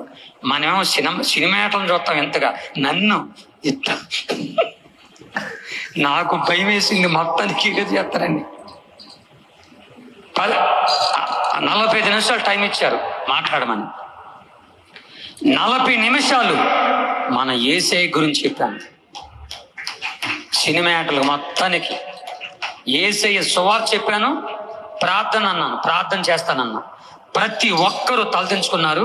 నేను చెప్పిన స్త్రీలు వాళ్ళు కూడా తల మీద ముసుగేసుకొని మోకరించారు. దేవుని స్తోత్రం. అది నా జీవితంలో మరిచిపోలేని సన్నివేశం. అది పెద్ద పెద్ద సినిమాటలు. ఆ వెంటనే నాకు వాక్యం గుర్తొచ్చింది. 1 సమూయేలు గ్రంథం 2:7 దరిద్రులు. ఇదంతా ఏంది, ఫేకేనా అంతా? మొత్తం ఇక ఇట్లనే అల్లుకుంటా పోతాడు. అంటే ఇక వింటున్నాడు కదా. సింగర్ పాట అయితే బాగుంది. అసలు లాంగ్వేజ్ ఏందో అర్థం కావట్లేదు, మీనింగ్ లేదు. ఇట్లా ఇట్లా ఇట్లా వాడిని చూసినావా, గండు కోతి కళ్ళు దాగిన కోతి ఎగిరినట్టులే గుర్తున్నాడు. వాడు వీడు అంటున్నారు అంత అంత. మానవ మృగం అన్న. ఏ ఊరు అంటే మగవాళ్ళని ఏదో ఇబ్బంది పెట్టింది అంటే వాడు ఏమంటాడంటే, మా జాతిలో ఉన్న ఆడవాళ్లకు ఈ హైదరాబాద్ ప్రాంతంలో ఉన్న వాళ్ళు వచ్చి కామిస్ట్ వాళ్ళు పాడు చేయడానికి వస్తుంటుంటే వాళ్ళకి రక్షణగా డ్యూటీలో ఉన్నా నేను, మా నాయన నన్ను పాము విషయంలో ఇచ్చి పెంచి పోషించాడు అన్నాడు. రక్షణగా ఉండాల్సిన ఆడవాళ్లకు మరి చర్చిలోకి వస్తే ఇదే మహబూబ్ నగర్కు నేను తీసుకొని వెళ్తా. వాడు ఏ టైంలో ఏ డేట్లో ఎప్పుడు వస్తాడో మనమే కారు పెడదాం, తీసుకొని వెళ్దాం డైరెక్ట్ ఆ ఊరికి. ఏ పాస్టరు ఏ టీచర్ అయితే పిలిస్తే అతని భార్యని వెనకలో నుండి వంట రూమ్లో కిచెన్ రూమ్లో వెనకల నుండి వెళ్ళి పట్టుకొని రేప్ చేయడానికి ప్రయత్నించినవో ఆ ఊరికి వస్తావా, ఆ మనుషుల దగ్గరికి తీసుకొని వెళ్తా, తన్ని తరిమేసి రా. కడపలో ఒక గాడ్సన్ అని చెప్పే సేవకుడు ఉన్నాడు. 60 కిలోమీటర్లు తరిపిండు విని. ఆడపిల్లలు వేరే ఒక ఆమెను తీసుకొని వస్తాడు. ఎప్పుడు ఎటు పోయినా కూడా భార్యను తీసుకొని పోవాలి. వాళ్ళ భార్య బైబిల్ చేత పట్టుకొని చెప్పమనాలి. వాళ్ళ భార్య మంచిది. వానికి 2 ఆడపిల్లలు ఉన్నారు, ఆడకూతుళ్ళు. సరే, వాళ్ళు ఉన్నది గురజా అని చెప్పేసి వీడు ఏం చెప్తాడంటే, కుంటా అని చెప్పేసి ఛత్తీస్గఢ్, తెలంగాణ, ఆంధ్రప్రదేశ్ సరిహద్దుల్లో భద్రాచలం అడవులు ఉంటాయంట. ఆ అడవుల దగ్గర కుంటా అనే ఒక గ్రామములో నేను ఒక అడవి మనిషిగా నేనుండి చెట్ల మీదనే ఇక్కడ నుండి ఎట్లా సాధ్యమవుతుందన్న వింటున్నారు చూడండి. వీడు అడవి మనిషి కాదు, కోయ జాతికి సంబంధించినవాడు కాదు. క్యాస్ట్ సర్టిఫికేట్ చూపిమనండి. పున్నమి నాగ సినిమా నా పేరు మీద ఉంది అన్నాడు, తీసిరన్నాడు. అందులో నన్ను చంపేసిరు, చిరంజీవి మాత్రం అక్కడ చచ్చిపోయాను, ఇక్కడ నేను బతికినా, ఆ కేసు వేస్తానేమని భయపడ్డారని ఇప్పుడే ఫస్ట్ టైం వింటున్నా. అంతకుముందు కొంచెం విన్నా కానీ. ఇంకొకటి, నా పేరు గిన్నిస్ బుక్ లెక్కింది అన్నాడు. నేను అడిగిన, అరే నీ పేరు ఏ పేజీ లెక్కింది, పేజీ నెంబర్ చెప్పు, సీరియల్ నెంబర్ చెప్పన్నా. కథం ఈ మధ్యలో ఏం చెప్తున్నా అంటే, వేరే వాళ్ళు గిన్నిస్ బుక్ లెక్కింది అని చెప్పేస్తే నేను చెప్పినా అని అంటుండు. అసలు వీడు పుట్టింది కుంట కాదు, భద్రాచలంకు వీడికి సంబంధం లేదు. వీడు గుడివాడ ప్రాంతంలో ముదినేపల్లి అని చెప్పేసి గ్రామం ఉంది. మొన్నటి వరకు ముదినేపల్లిలో వీడు 15 లక్షలు పెట్టి మిలిటరీ డాక్టర్ ఉన్నాడు. ఆ డాక్టర్ ఇంటి హాస్పిటల్ వెనకలే, ఆ డాక్టర్ గారి ఇంటి వెనకలనే వీడు ఒక ఇల్లుండే 15 లక్షలు అమ్మేసిండు. విజయవాడ నుండి నేను బండి వేసుకొని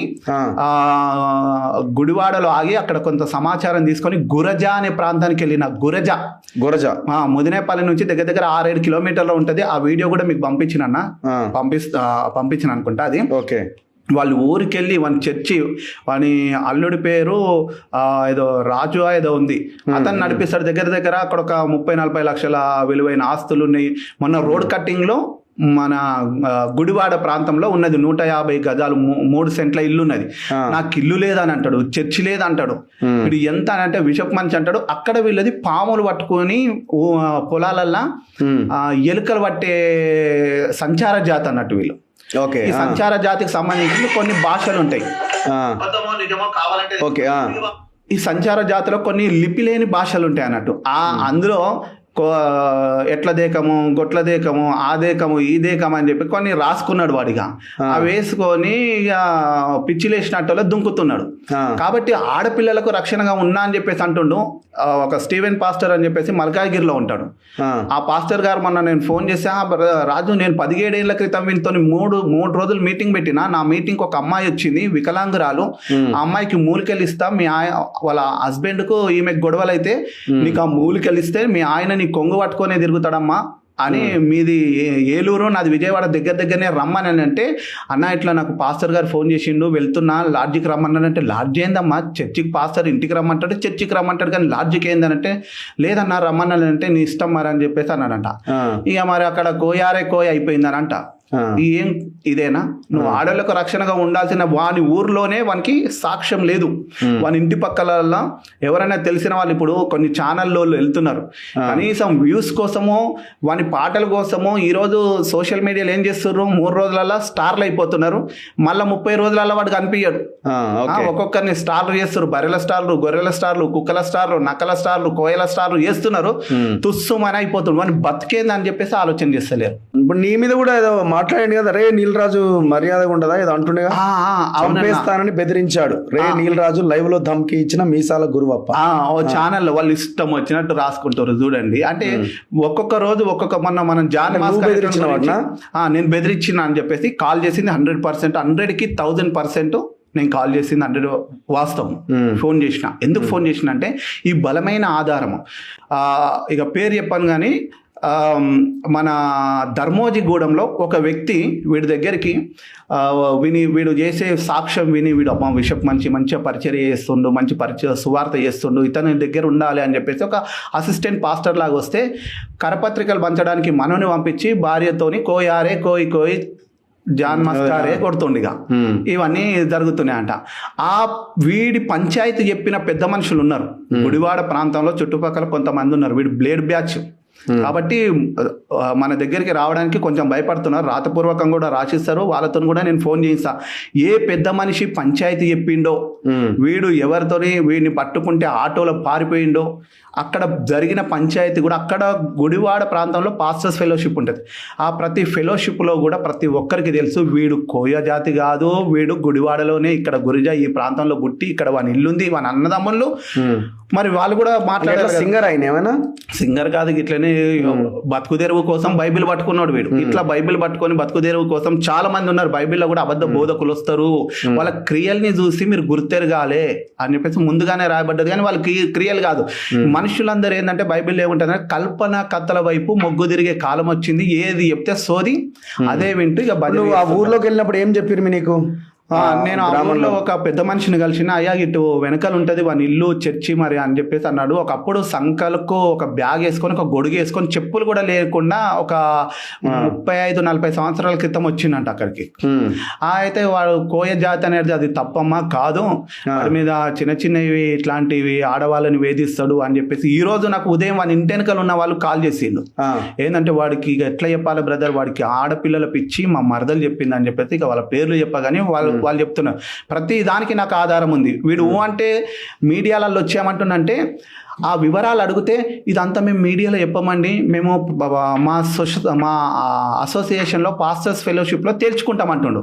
నీవు నిజంగా శుద్ధపూసవైతే, దమ్ము ధైర్యం ఉంటే, నిజమైన పాస్టర్ అయితే, కోయ జాతికి సంబంధించిన వాడు అయితే, గిన్నిస్ బుక్లో ఎక్కిన వాడు అయితే, విషపు మనిషివే అయితే, కుంట భద్రాచలం అడవిలో పుట్టిన వాడు అయితే నీకు సవాల్ విసురుతున్నా. నువ్వు వచ్చి ఇక్కడనా ఎక్కడ ఏ టీవీ ఛానల్, ఈ టీవీ ఛానల్ అంటే మనం ఏదో అంటుండొచ్చు, వాని ఊర్లో వాని ఛానల్లో వాని ఇంటికాడ కూడా నిరూపిద్దాం. ఇదంతా మొత్తం ఫేకు, అబద్ధం అన్న. ఇట్లా వీడే కాదు, ఇట్లాంటి నేను ఒక దొంగని, ఒక హంతకుని, నేను ఒక మోసగాని, నేను ఒక మాంత్రికుని, నేను ఒక ఇక వీరప్పని అన్నట్టు చెప్పుకునే వాళ్ళు కూడా కొందరు ఉన్నారు అన్నట్టు. మారిపోయినా అని ఇలా చెప్తే నేను ఒకప్పుడు భయంకరమైన ఇలాంటి అనగానే వాళ్ళు అట్రాక్ట్ అయిపోతారు. జనాన్ని మంచిగా నవ్వించడం కావాలి వాళ్ళకు. బైబిల్లో ఉన్నది ఉన్నట్టు ఏంటంటే నీ పొరుగు వాడిని దేన్ని ఆశించద్దు, వేరే వాళ్ళ భార్యను కూడా నువ్వు కన్నెత్తి కూడా ఒక స్త్రీని మోహపు చూపుతో చూడొద్దు అని చెప్పేసి బైబిల్ చెప్తుంది. వీడు చేసేటి అన్ని ఇట్లాంటి పనికి మాలిన పనులు. బైబిల్ ప్రకారం వీళ్ళు ఉంటే వాడిని సేవకుడు అంటారు. బైబిల్ ప్రకారం లేని వాళ్ళే ఈ దుర్మార్గులు. దీనివల్ల ఇలాంటి గారడీగాళ్ళు, మోసగాళ్ళ వల్ల బైబిల్కి చెడ్డ పేరు వస్తుంది. నెంబర్ ఉంటుంది చూడు, ఉన్నదన్న. ఇలాంటి మోసగాళ్ళు ఎంతమంది అంటే కోకొల్లలుగా పుట్టిపోయారు. ఇదొక మాఫియా ఉంది వీళ్ళకొక. మళ్ళా నా వీడియోలు నేను పెడుతుంటుంటే ఎంతమంది ఎంజాయ్ చేస్తున్న టైంలోనే ఒక్కసారిగా మీ మీద ఎలిగేషన్స్. ఇక్కడ ఒక ఆయన ఉన్నాడు హైదరాబాద్ లో, నీలరాజు అని ఆయన ఉన్నాడు. ఆయన నీ సాక్ష్యం విన్నాడు కాబట్టి నీ గురించి మంచిగా చెప్పాలనుకుంటున్నాడు. ఇది ఆయనకు ఒక యూట్యూబ్ ఛానల్ ఉంది, మంచిగా చెప్పాలనుకుంటున్నాడు. మంచిగా చెప్తాడంట. ఒక 3 లక్షలు ఇమ్మన్నాడు. 3 లక్షలు ఇస్తే నీ గురించి మంచి చెప్తాడంట. నువ్వు కానీ డబ్బులు ఇవ్వకపోతే నీ గురించి చెడు చెప్తాడంట. ఆయన చేసి నిన్నే కాదు చాలా మందికి చెప్పాడు అలాగా. ఆయన అంటే చాలా హడలు, పాస్టర్లే భయపడిపోతారు. ఆయన అంటే నీళ్ళు రాజు అంటేనే భయపడిపోతారు. దొంగలకు భయం. అది వీడియోలు పెడతాడంట, వీడియోలు పెట్టేసి అందరిని భయపెడేస్తాడంట. నాకు అంతమంది ఆయన అసలు ఎవరో కూడా తెలియదు. ఆయన ఎవరో ఎక్కడ పుట్టాడో ఎవరు పుట్టాడో నాకు తెలియదు. నేను అన్నానండి పేదవాడు, నేను ఇలాగ మీటింగ్లకు వచ్చి దేవుడు నాకు ఇచ్చి తిని బతికేవాడిని, నేను అంత డబ్బులు ఇవ్వలేనండి, నా వల్ల కాదన్నా. అయితే నీ గురించి చెడుగు పెడతాడు అన్నాడు. సరే చేసుకునేమండి, నా దేవుడు నా పక్షాన ఉన్నాడు. కాదండి ఆయన పక్కన పోలీసు వారు ఉన్నారు, ఇదేంటి రాజకీయ నాయకులు ఉన్నారంట, ఆయన పక్కన చాలా మంది పెద్దలు ఉన్నారు, కాబట్టి మిమ్మల్ని సేవలోకి రానియకుండా అసలు ఈ సేవ చేయకుండా మిమ్మల్ని తొక్కేస్తాడంట అని ఎన్నైనా చెప్పొచ్చారు. ఏమైనా చేసుకో మనం, నేను మాత్రం ₹1 ఇవ్వను, ఏమైనా చేసుకోమని చెప్పాను. అయితే ఆయన చేసే తెలుగుగల పని. అయితే కొంతమంది ఫోన్ల ద్వారా కూడా చెప్పారు. ఆ ఫోన్ రికార్డు కూడా ఉంది, అది మా పెద్దలకి నేను చూపిస్తాను, నాకంటూ మా గురువులు ఉన్నారు, వారి తర్వాత నేను చెప్పుకుంటాను. అయితే ఫోన్ ద్వారా రికార్డింగ్ చేసి ఈయన ఫోన్లో మాట్లాడాడు. ఇట్లా ఆయనకు ఒక బ్యాచ్ ఉందన్నమాట, వాళ్ళు మాట్లాడతారన్నమాట. ఎందుకు ఫోన్లో మాట్లాడితే రికార్డింగ్ చేస్తాం కదా అని చెప్పి, సరే నేను మీరు చేసుకోమన్నా. అప్పటికే 2-3 వీడియోలు నాకు పెట్టేశాడు, చెడుగానే పెట్టాడు, చాలా చెడుగా పెట్టాడు. అవి నా బంధువులు చూశారు, నా భార్య పిల్లలు తప్పు చేస్తుంటే క్రైస్తత్వానికి ఇంకో ట్యూబుల్లోనూ సినిమాలోనూ ఫేస్బుక్లోనూ డబ్బులు వచ్చేస్తాయని చెప్పి ముఖ్యంగా పాస్టర్స్ ఎందుకు. సో మొత్తానికి నువ్వు 3 లక్షలు తీసుకున్నావని నిన్ను అంటున్నాడు. మరి అట్లాంటి ప్రయత్నం ఏమైనా జరిగిందా అన్న? ఇందాక కూడా నేను ఎట్లాంటి పేదరికంలో నుండి వచ్చినో ఆ నీతి ధర్మాన్ని అయితే తప్పలేదు. నా వీడియోలు చూసి ఒకరోజు అప్పుగా నా ముఖం చూడకుండా ప్రదీప్ అని చెప్పేసి కువైట్లో ఉంటాడన్న 7 లక్షల రూపాయలు పంపించిండు. పంపించిన తర్వాత 2 నెలలకు మళ్ళీ తిరిగి ఇచ్చిన. ఆయన కువైట్ నుంచి ఇండియాకి వచ్చిన తర్వాత ఎయిర్పోర్ట్కి వెళ్ళిన ఆయనను చూడాలని చెప్పేసి చెక్కులు, బాండ్ పేపర్లు, ప్రామిసర్ నోట్లు ఆయన చేతిలో పెడితే పట్టుకొని అవి తీసి పడే అన్న అని గట్టిగా పట్టుకొని ఏడ్చిండు, ప్రాణాన్ని తెగించి. హలో ఎవరన్నా? గురువప్ప గారు అయ్యా ఎవరు? నమస్కారం అండి, నా పేరు రఘు అండి, నేను జర్నలిస్ట్, మన తొలి వెలుగు. చెప్పండి. ఏం లేదు సార్, ఇప్పుడు నా ముందు నీల్ రాజుని ఇంటర్వ్యూ చేస్తున్నాను నేను. మీరు ఏదో స్టేట్మెంట్ ఇచ్చినారు కదా ఆయన మీద 3 లక్షలు అడిగిండని. అదే దాని గురించి మాట్లాడదామని. ఏంది ఇబ్బంది పెడుతున్నా మిమ్మల్ని, లేదు మీరేమన్నా జనాన్ని ఇబ్బంది పెడుతున్నారా, భక్తులను ఇబ్బంది పెడుతున్నారా, ఏందో కనుక్కుందామని ఫోన్ చేసిన సార్. ఎవరు అడిగారు 3 లక్షలు? మీరు ఏదో ఇంటర్వ్యూలో అన్నారు కదా, బిగ్ టీవీ ఇంటర్వ్యూలో అడిగినారు కదా నీల్ రాజు నన్ను 3 లక్షలు అడిగిండని. 3 5 అన్నారు కదా, 5 10 అన్నట్టున్నారు.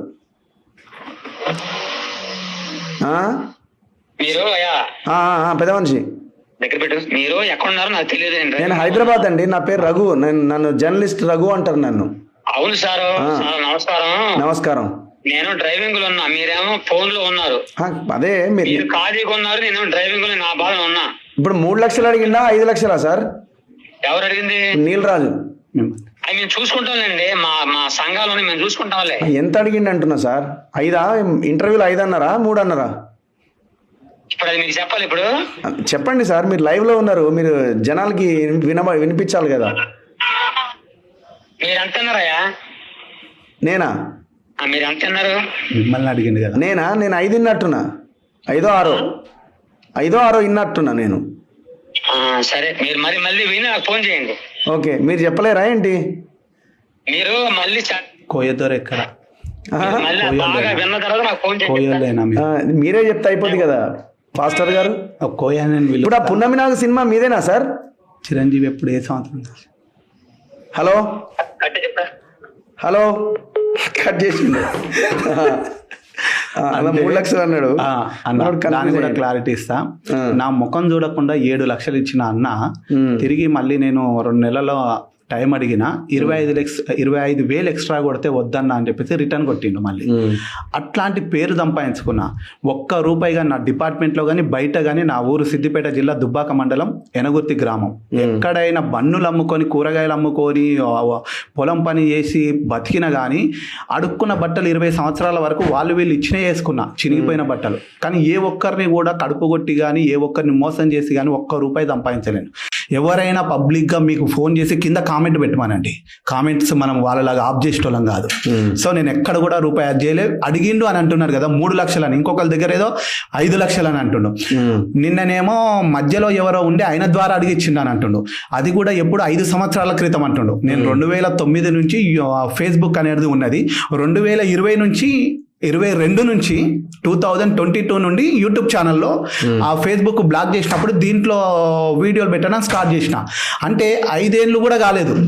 ఇతను ఏమంటుండు, డబ్బులు 3 లక్షలు 5 ఏళ్ల క్రితం ఒకరిని పంపించి అడిగిండు అని అన్నాడు. వాస్తవమే నేను ఫోన్ చేసింది వేరే ఒక అన్నతోని, నా ఫోన్ నుంచి నీళ్ళు రాదని పడితే వీళ్ళు ఎత్తరు, అలర్ట్ అయిపోతారు. కాబట్టి వేరే ఒక అన్నతోని నేను మాట్లాడిచ్చేసరికి విపరీతమైన చెప్పలేని బూతు మాటలు ఈ మీసాల గురప్ప అనేటోడు నాతోని మాట్లాడిండు. అది అయిన తర్వాత వీళ్ళ లవరు ఒక ఆమెతో మాట్లాడిచ్చి నీకెందుకు రా వాంతో మేముంటే నీకెందుకు అని చెప్పేసి అసలు ప్లే కూడా చేయలేనన్నా నేను. నన్ను చాలా మంది బెదిరించి బ్లాక్మెయిల్ చేసి తిట్టిన వాళ్ళు ఉన్నారు, కానీ ఒక ఆడది అంత దారుణంగా తిట్టింది. విజయవాడలో ఫ్యామిలీ పెట్టిండా లేదా వీళ్ళు ఇంకో సెటప్ అని అడగాలి. వాళ్ళ భార్య బైబిల్ చేత. సరే అదంతా అది విషయం, కానీ ఇప్పుడు జనానికి జరుగుతున్న ఇబ్బంది ఏందన్నది అది ఇంపార్టెంట్.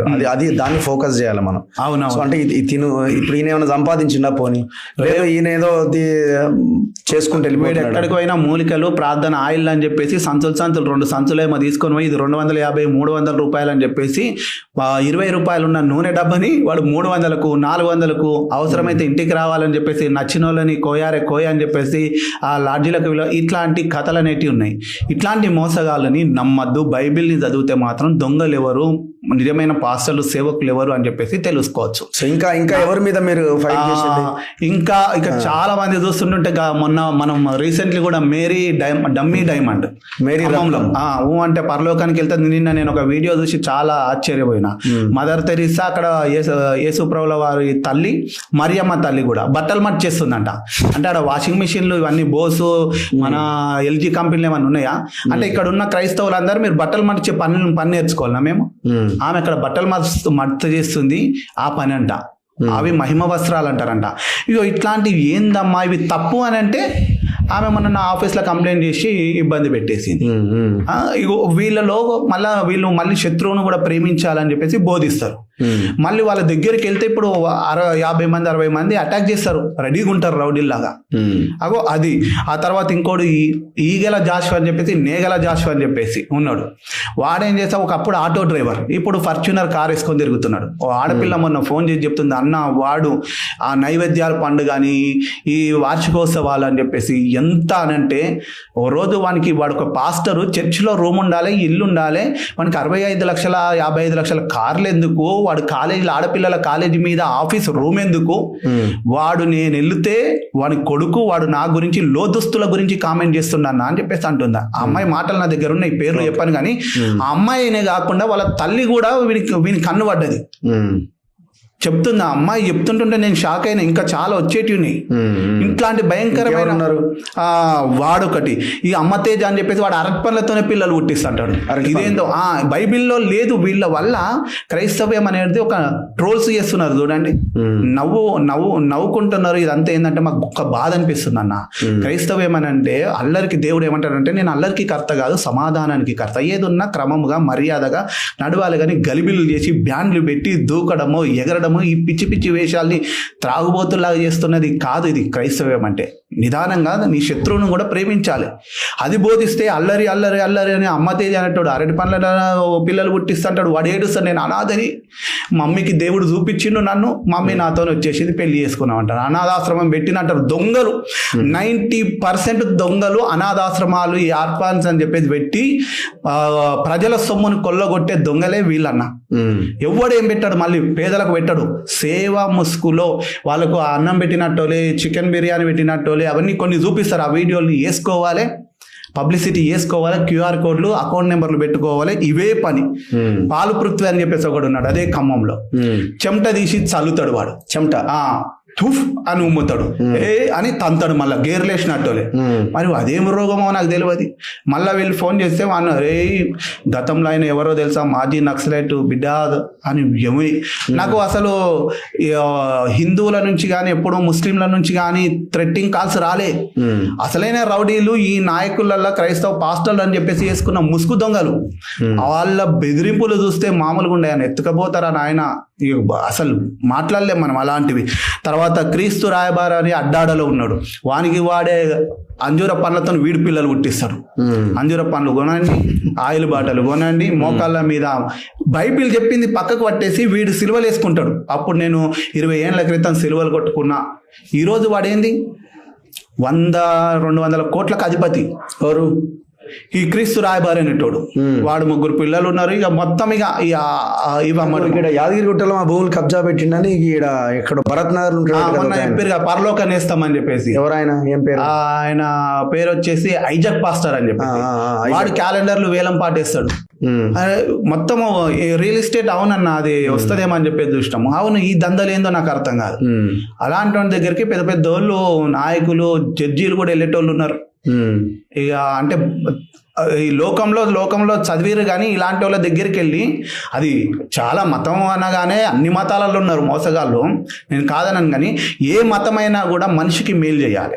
ఏ మతమైనా కూడా మంచి మార్గంలోకి, చెడులో ఉన్నని మంచి మార్గంలోకి నడిపించాలనేది ప్రతి మతం యొక్క సారాంశం. బైబిల్ గురించి నేను చెప్పేది ఏంటంటే, నేను ఎందుకు ఈ మార్గంలో నేను ఉన్నాను కాబట్టి ఎదుటోళ్ళ తప్పులు నాకు సంబంధం లేదు. నేను ఈ విశ్వాసంలో ఉన్నాను కానీ నాది నేను క్లీన్ చేసుకోవాలి, ఇందులో ఉన్న లోపాలని కడుక్కోవాలి, ఈ దాంట్లో ఉన్న తప్పుల్ని నేను పారదోయాలని చెప్పేసి నాకు నేనుగా నేను సిద్ధపడున్నా. వీళ్ళ వల్లే నీకు ఇప్పుడు నీ ఉద్యోగం పోవడానికి ఈ పోరాటమే కారణం. వీళ్ళు శాంసన్ ఎబోలా, ప్రసన్న బోల్డ్ అని, మన ప్రశాంతి ఎస్పీ ఇల్లుని కబ్జా చేసినామే, రఘుమూర్తి పీటర్ అనేటోడు, జాన్ మాస్క్ అనేటోడు, ఈ డమ్మీ డైమండ్, మళ్ళీ పోలీస్ డైమండ్, తర్వాత జరిపోతుల మత్తిగాడు, తర్వాత వీళ్ళందరి కారణము వాడు నంద్యాల జానయ్య అనేటోడు. వీళ్ళందరూ ఏం చేస్తారంటే నా మీద పేపర్లల్లో వీడు ఒక బ్లాక్ మెయిలరు, మోసం చేసిండు అది ఇది అంటారు. పేపర్లలో ఇచ్చుకొని పోలీస్ స్టేషన్లలో అంటే కంప్లైంట్ ఇచ్చేస్తారు. ఆడోడు రిటైర్డ్ జడ్జి ఆ ముసలోని పెట్టుకొని కథం ఎఫ్ఐఆర్లు అయిపోతుంది. ఇదేమి విడ్డూరం, ఇంత ఆశ్చర్యము. తర్వాత మీ జాబ్ ఇప్పుడు మీరు సస్పెన్షన్ లో ఉన్నారు, రీజన్స్ ఏం పెట్టిరు? కోర్టు కేసు అదేదని. కోర్టు కేసు అయినా కూడా అతను నన్ను ఒకసారి కోపంలో తిట్టిండు, వేరే వాళ్ళ మీద కేసు పెట్టబోయి నా మీద పెట్టి అది కూడా కాంప్రమైజ్ అయిండు, రియలైజ్ అయిపోయి ఇద్దరము లోక్ అదాలత్లో కూడా కాంప్రమైజ్ అయింది.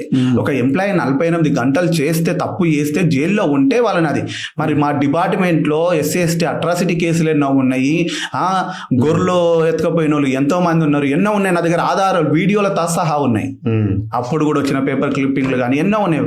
వాటిని పక్కకు పెట్టి ఈ మధ్య కాలంలో ఒకడు కోట్ల రూపాయలు స్వాహా చేసిన సిద్దిపేట కలెక్టర్ కూడా సరెండర్ చేస్తే ఇంతవరకు సస్పెండ్ చేయలేరు. కానీ నేను ₹1 అవినీతికి పాల్పడని, నన్ను సంబంధం లేని విషయంలో వీళ్ళు మరీ ముఖ్యంగా వీళ్ళు అది చేయడం.